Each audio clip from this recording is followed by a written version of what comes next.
And I call the member for Macquarie.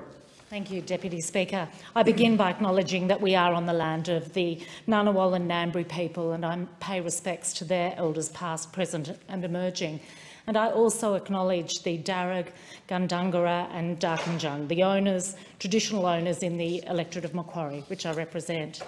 Based on the census data, Aboriginal and Torres Strait Islander people make up 3% of the population of Macquarie. That's higher than the average for New South Wales or the national average.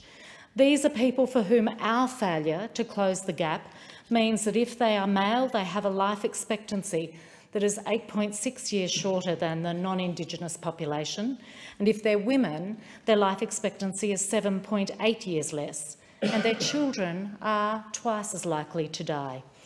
We have failed to close the gap on 5 of the 7 targets, which are about health, child mortality, life expectancy, and education and employment outcomes.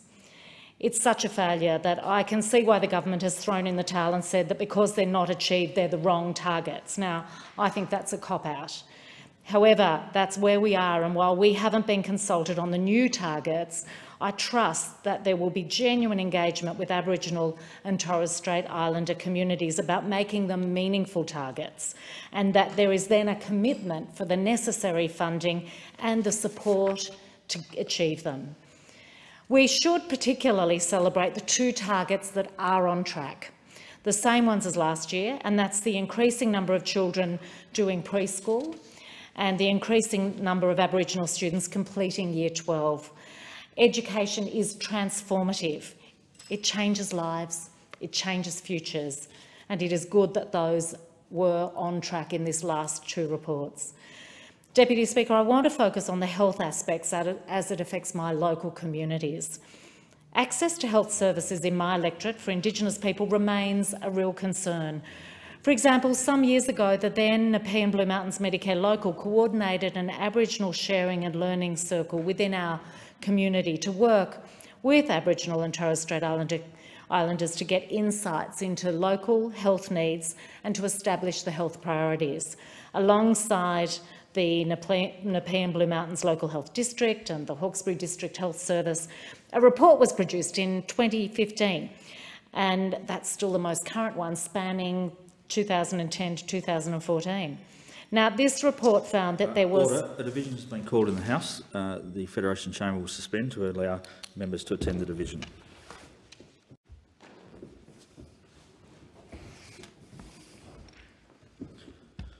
I call the member for Macquarie. Deputy Speaker, this report found there was a lack of Aboriginal services, health services in the Hawkesbury area, and that one of the most important barriers to health services by Aboriginal people in the region was the lack of transport options, because many people simply don't have a car and the public transport links are not good. So people found it difficult to attend health services. Now, years on, while we certainly have some good work being done in the sector, unfortunately the health services for Aboriginal people in the Hawkesbury are still predominantly delivered from Penrith or in Penrith.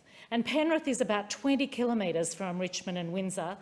The public transport between the 2 regions, the Hawkesbury and Penrith, is minimal. A bus at times or a train changing at Blacktown. So the real question is, why hasn't there been any significant change to the transport issues for the region? Why do we still expect Aboriginal and Torres Strait Islander people to travel out of the area for the majority of their health services? That is not going to improve their access, and it's not going to close the gap.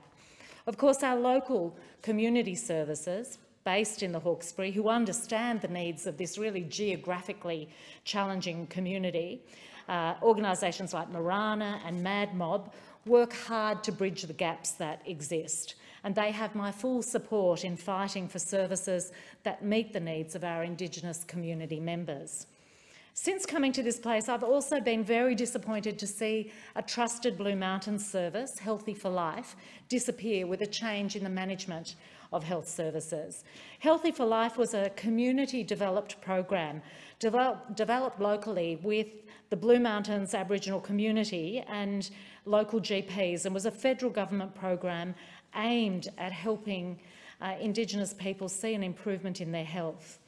the Aboriginal Healthy for Life program aimed to really look after people with chronic and complex illnesses, improve the health of mums, babies and children, and also had a focus on men and boys. So overall, to achieve an improvement in the long-term health outcomes, to bring it more in line with the health outcomes for non-Indigenous Australians.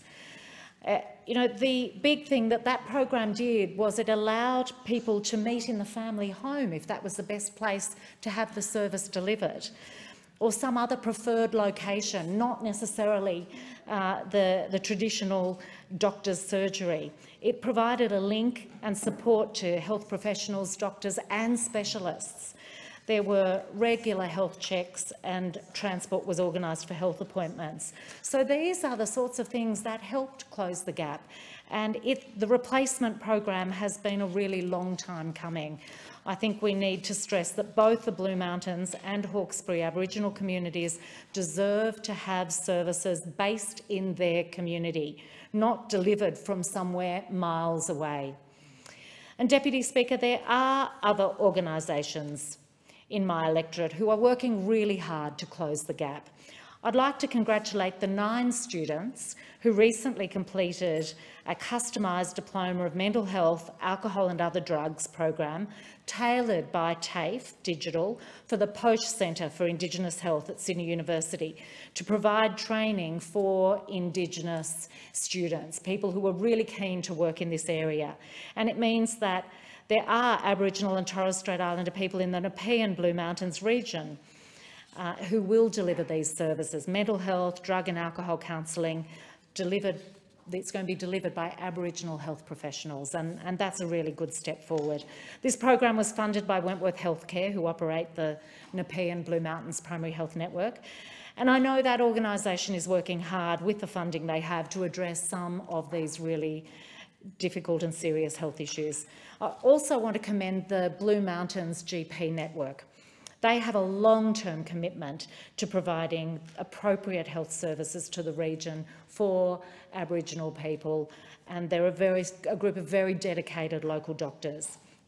In talking about closing the gap, I'd like to recognise 2 local Aboriginal achievers who spent some time in this place recently. 2 businesses from Macquarie who took part in the Supply Nation Indigenous Business Trade Fair. Amy Druitt is a business owner from the Blue Mountains, and she's an Indigenous speaker and trainer who's mentored Aboriginal staff for more than 25 years. She's a formidable woman.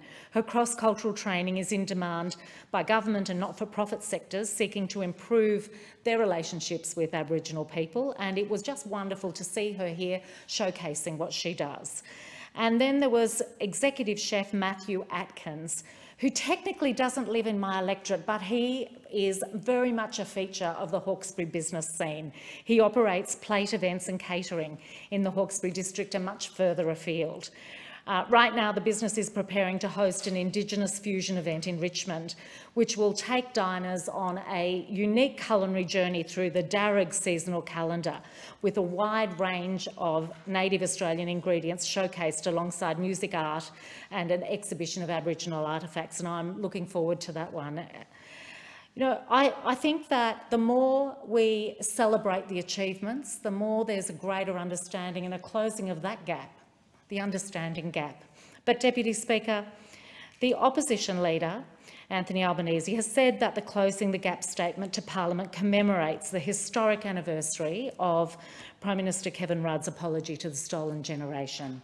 Like him, I hope that the statement that we have recently heard results in real change, because while there have been improvements, the gap does remain, and it remains in my region. I think that, as Dark Emu author Bruce Pascoe demonstrated by taking apart the accounts of settlers, he looked at how Australia was a settled land long before we got here. There was agriculture, there was engineering, there was ownership and stewardship of this land by the First Peoples. And as we strive to close the gap that has emerged since Europeans arrived, we need to listen to the voices of our First People to effect real change. We need constitutional recognition of their existence, their settlement of this land. And let's make sure that as a result of this Closing the Gap statement and the changes that are promised, we don't just pay lip service on these really important matters.